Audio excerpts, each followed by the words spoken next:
কোম্পানির উন্নয়নে কাজ করব।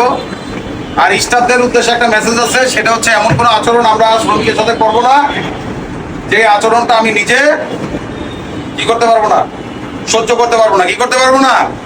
সহ্য করতে পারবো না। আমরা ভালোবাসবো, শাসনও করব।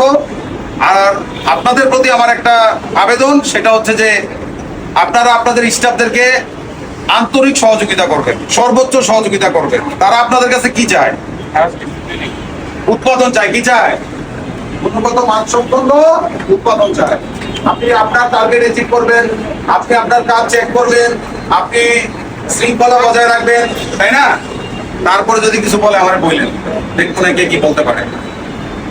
আপনারাও তাকে সহযোগিতা করবেন, তারাও আপনাকে সহযোগিতা করবে। তবে সবার উদ্দেশ্যে একটাই বার্তা, সেটা হচ্ছে এমন কোনো আচরণ করা যাবে না যেটা আপনি নিজে সহ্য করতে পারবেন না। আপনাদেরও পরিবার এখানে চাকরি করে, আপনারাও একসময় ওয়ার্কার ছিলেন, এটা ভুলে গেলে চলবে না।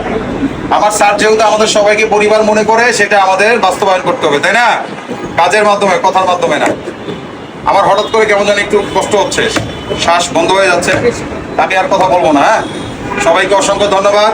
সবাই মনোযোগের সাথে কাজ করবেন, আপনার দৈনিক যে টার্গেট আছে সেটা অ্যাচিভ করবেন, কোম্পানির শৃঙ্খলা বজায় রাখবেন, স্টাফদেরকেও সহযোগিতা করবেন।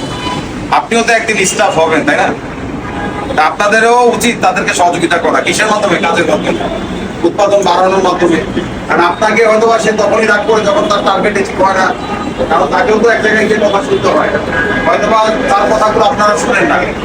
তাকে যারা শাসন করে ফ্লোরে করে না, তাকে রুমে আটকায় শাসন করা হয়। মানে শাসন বলতেই কথা বলা হয়। টার্গেট অ্যাচিভ করতে না পারলে সিনিয়ররা বলে না একটু শাসন করবে না। শাসন তো আমরাও করি, আমাদের সন্তানকে করি, আপনাদেরও করি। তো শালীনতা বজায় রেখে করবো।